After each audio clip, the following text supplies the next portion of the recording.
হুজুর এখন তো প্রশ্ন হয়, নামাজ তো আমরা সবাই পড়ি, আমরা সবাই পড়ি না নামাজ? কেউ দৈনিক মুসল্লি, কেউ সাপ্তাহিক মুসল্লি, কেউ বাৎসরিক মুসল্লি। মুসল্লি কয় প্রকার? মুসল্লি কয় প্রকার? কথা বলতে হবে, কয় প্রকার?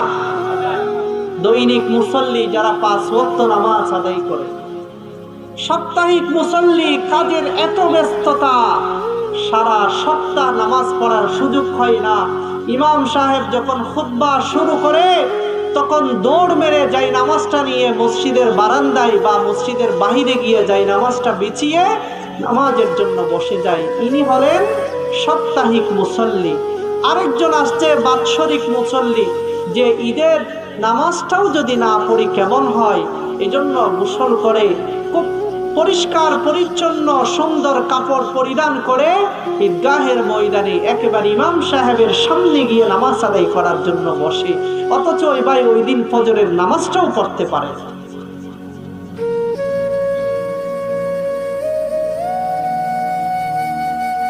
বড় লজ্জার বিষয়, আমাদের লজ্জা থাকা দরকার। যে ঈদের নামাজ পড়তে যাচ্ছি এটা তো বছরে একবার, কিন্তু আমার আল্লাহ প্রতিদিন দৈনিক 5 বার মসজিদের মুয়াজ্জিন সাহেবের মাধ্যমে আমাকে প্রতিদিন 5 বার আমাকে ডাকতেছেন, হে আমার বান্দা তুমি কল্যাণের দিকে আসো, তুমি নামাজের দিকে আসো, হাইয়া আলাস সালাহ হাইয়া আলাল ফালাহ, নামাজের দিকে আসো। বলেন আপনার বন্ধু যদি আপনাকে দৈনিক 5 বার কল দেওয়ার পরেও যদি আপনাকে না পাই, ওই বন্ধু আপনার সাথে কথা বলবে? বলেন কথা বলবে? বলবে না। আমার আল্লাহ প্রতিদিন আপনাকে 5 বার নামাজের জন্য আহ্বান করে, সপ্তাহে 35 বার আমার আল্লাহ আপনাকে আহ্বান করে। এরকম মাসে কতবার হতে পারে? একটা বছরে কতবার হতে পারে? 2টা বছরে কতবার হতে পারে?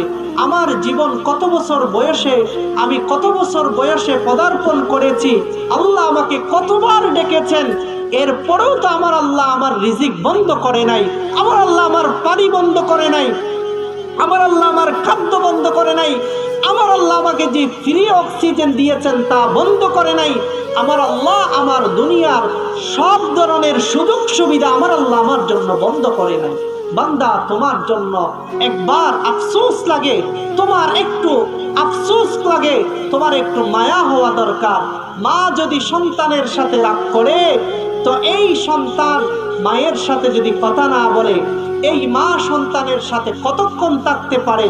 আর ওই মায়ের সাথে 100 কোটি গুণ দয়ার মালিক আমার আল্লাহ বলেন, খালাকতু বিয়াদাইয়া, আমি আমার নিজ কুদরতি হাতে তোমাকে সৃষ্টি করেছি। তোমার কোন এক সময় পরিচিতি ছিল না, তোমার কোন অবস্থান ছিল না, তোমার না টাকা ছিল, তোমার না ধনসম্পদ ছিল, না বাড়ি ছিল, না গাড়ি ছিল, না আত্মীয় স্বজন ছিল, তোমার কেউ ছিল না। এক ফোঁটা নাপাক পানি দিয়ে আমি তোমার মায়ের পেটে তোমাকে, তোমার বাবার বীর্য থেকে তোমাকে সৃষ্টি করেছি। আজকে যখন তোমার টাকা হলো, তোমার সম্পদ হলো, তোমার বন্ধু হলো, তোমার বান্ধবী আসলো, তোমার গাড়ি হলো, তোমার বাড়ি হলো, আজ সব কিছু পেয়ে তুমি বান্দা আমাকে ভুলে গেলা। আমার আল্লাহ বলেন, ইয়া আইয়ুহাল ইনসানু মা গাররাকা বিরাব্বিকাল কারীম, হে আমার বান্দা, কোন জিনিস তোমাকে আমার থেকে দূরে সরে রাখলো, কোন জিনিস তোমাকে ধোঁকা দিল? বান্দা একবারের জন্য কি চিন্তা করিস নাই? একবারের জন্য কি চিন্তা করিস নাই? আমি আল্লাহ যদি তোমার অক্সিজেনটা বন্ধ করে দিই, এই দুনিয়াতে আর থাকার সুযোগ থাকবে? আমি যদি তোমার জন্য খাদ্য নালীটা বন্ধ করে দিই, তুমি খাবার গ্রহণ করতে পারবে না। এই খাদ্য নালী যদি বন্ধ করে দিই, দুনিয়ার সমস্ত ডাক্তাররা যদি বোর্ড বসে হাজারো চিকিৎসা করার চেষ্টা করে, কোন ডাক্তার কি তোমার খাদ্য নালীর ভিতরে পানি ঢুকাতে পারবে?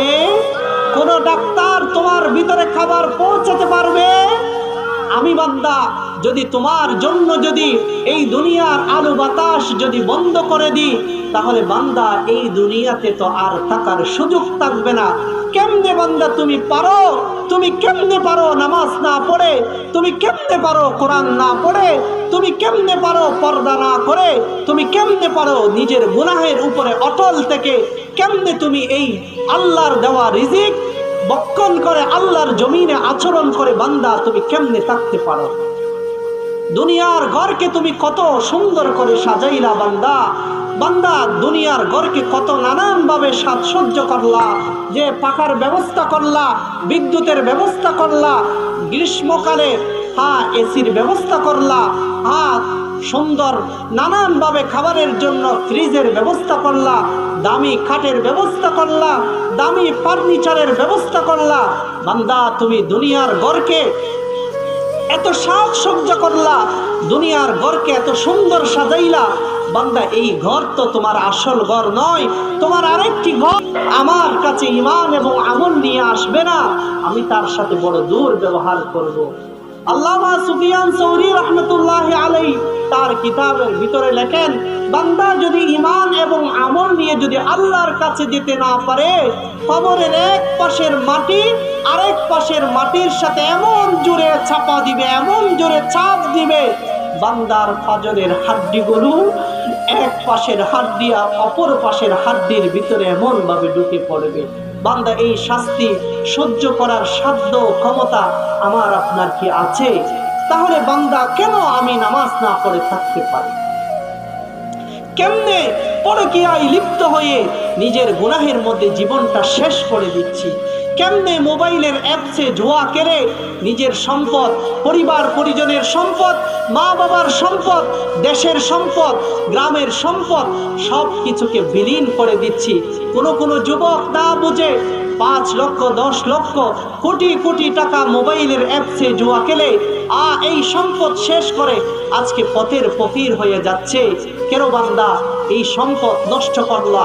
হাদিসে পাকে আছে, হাশরের মাঠে আল্লাহ বান্দার থেকে 5টা প্রশ্ন করবেন, তার ভিতরে একটা প্রশ্ন থাকবে, তুমি যেই সম্পদের মালিক হয়েছ এই সম্পদের আয়ের উৎস কি? তুমি সম্পদ যে ব্যয় করেছ, ব্যয়ের স্থান কি? কোত্থেকে আয় করলা, কোথায় ব্যয় করলা? এই 2টা প্রশ্নের উত্তর যদি বান্দা দিতে না পারে তো বান্দা সামনে অগ্রসর হতে পারে।